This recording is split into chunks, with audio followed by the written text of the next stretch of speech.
आज आपण या व्हिडिओमध्ये परफेक्ट स्ट्रीटवर मिळतो तसा बदाम मिल्कशेक कसा बनवायचा ते बघणार आहोत। खूप सोपी पद्धत आहे, त्याचबरोबर घरातील फक्त 4च साहित्य वापरून आज आपण हा बदाम मिल्कशेक बनवलेला आहे। तुम्ही बघू शकाल घट्ट, दाटसर, मलाईदार, त्याचबरोबर रंग देखील खूप छान आलेला आहे। यामध्ये आपण कुठलेही ॲडेड रंग वापरलेले नाहीत किंवा कस्टर्ड पावडरचा देखील वापर केलेला नाही। तर घरातील फक्त काही मोजकेच साहित्य वापरून हा बदाम मिल्कशेक आज आपण बनवलेला आहे। अगदी परफेक्ट स्ट्रीटवर मिळतो तशा चवीचा हा मिल्कशेक घरच्या घरी तयार होतो। रेसिपी नेहमीप्रमाणेच खूप सोपी आणि इंटरेस्टिंग आहे, त्यामुळे व्हिडिओ शेवटपर्यंत नक्की पहा। अजूनही आपल्या चॅनलला सबस्क्राईब केले नसेल, चॅनलवर नवीन असाल तर चॅनलला भरभरून प्रतिसाद द्या। चॅनलला सबस्क्राईब करा, शेजारील बेल आयकॉन देखील क्लिक करा। जाड तळाच्या कढईमध्ये पाऊण लिटर दूध ओतून आपण दूध गरम करण्यासाठी ठेवलेलं आहे। तोपर्यंत मिक्सरच्या भांड्यामध्ये विलायची व साखर आपण बारीक करून घेऊया। साखरेचं प्रमाण आपल्या आवडीप्रमाणे कमी अधिक करू शकता। विलायची आपण साखरेसोबत बारीक केल्यामुळे ती एकदम जास्त प्रमाणात बारीक छान पावडर तयार होते, त्यामुळे आपण साखरेसोबत बारीक करून घेतलेली आहे। तुम्ही इथे सेपरेट विलायची पावडर व 1 वाटी साखर टाकून घेऊ शकता। दुधाला चांगली उकळी आलेली आहे, यामध्ये आपण साखर व विलायची पावडर बारीक करून घेतलेली टाकून घ्यायची आहे।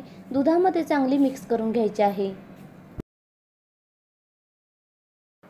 मीडियम फ्लेमवर साधारण मिनिटभर हे दूध चांगलं आपल्याला उकळवून घ्यायचं आहे। एक सतत दूध आपल्याला ढवळत राहायचं आहे। दूध आपलं छान मीडियम फ्लेमवर उकळतंय तोपर्यंत आपण 1 वाटी बदाम घेतलेले आहेत। बदाम मी रात्रभर भिजवून घेतलेले आहेत। त्याच्या साली काढून आपण हे मिक्सरला फिरवून घेणार आहोत। बदामाची पेस्ट या बदाम शेकमध्ये टाकून घेतल्यामुळे बदाम शेक चवीला देखील खूप छान होतो व घट्ट दाटसर होतो। अर्धी वाटी बदाम टाकून घेतलेले आहेत, त्याचबरोबर त्यामध्ये अर्धी वाटी दूध टाकून मिक्सरला याची आपल्याला एकदम बारीक पेस्ट तयार करून घ्यायची आहे। ही बदामाची पेस्ट आपल्याला जास्तीत जास्त बारीक वाटून घ्यायची आहे व ती आपण दुधामध्ये टाकून घेतल्यामुळे दूध चांगलं घट्ट दाटसर होतं व त्यामुळे आपला बदाम मिल्कशेक छान घट्ट दाटसर होतो। यापेक्षा देखील बदाम शेक जास्त घट्ट हवा असेल तर तुम्ही इथे मिक्स ड्रायफ्रूट भिजवून त्याची पेस्ट करून घेऊ शकता। त्यामुळे ही पेस्ट आपण या दुधामध्ये टाकून घेतल्यामुळे दूध जास्तीत जास्त घट्ट व थिक होतं। पुन्हा साधारण 2 मिनिटं हे दूध चांगलं आपण उकळवून घ्यायचं आहे। एक सतत ढवळत राहायचं आहे व पळीने या पद्धतीने एकसारखं आपल्याला खालीवर ढवळून घ्यायचं आहे। दूध आपण पळीने एक सतत ढवळून घेतल्यामुळे दूध आपोआपच घट्ट दाटसर व्हायला सुरुवात होते। आता आपण यामध्ये भरपूर सारे बदाम व काजूचे काप टाकून घेणार आहोत। तुम्ही इथे फक्त बदामाचे काप टाकून घेऊ शकता किंवा मिक्स ड्रायफ्रूटचे काप सुद्धा वापरू शकता। बदाम व काजूचे काप टाकल्यानंतर पुन्हा 2 मिनिटं हे दूध आपल्याला उकळवून घ्यायचं आहे।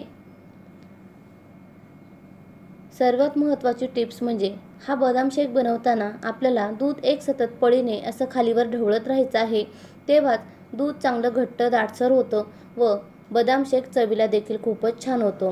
तुम्ही बघू शकाल साधारण पूर्णपणे 5 मिनिटं हे दूध चांगलं आपण उकळवून घेतलेलं आहे। दुधाचा रंग हलकासा चेंज झालेला आहे व दूध घट्ट दाटसर व्हायला सुरुवात झालेली आहे।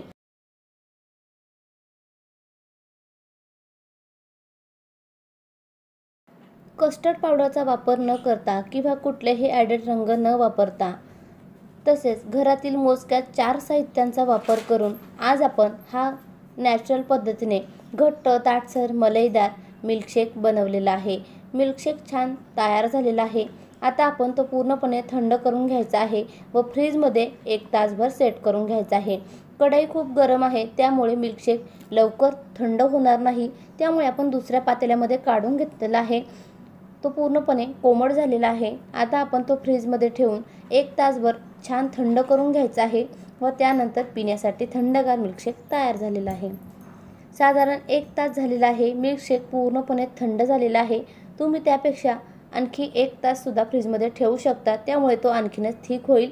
साधारण 2 तास हा तरी मिल्कशेक आपल्याला फ्रीजमध्ये ठेवून द्यायचा आहे। मी ते फक्त 1 तासभरच ठेवून दिलेला आहे।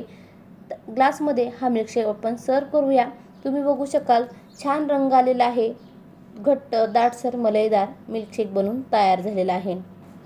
तुम्ही सुद्धा ह्या सोप्या पद्धतीने कस्टर्ड पावडरचा वापर न करता कुठलेही ॲडेड रंग न वापरता घरातील फक्त 4च साहित्य वापरून घट्ट दाटसर मलईदार स्ट्रीटवर मिळतो तशा चवीचा मिल्कशेक नक्की बनवून पहा।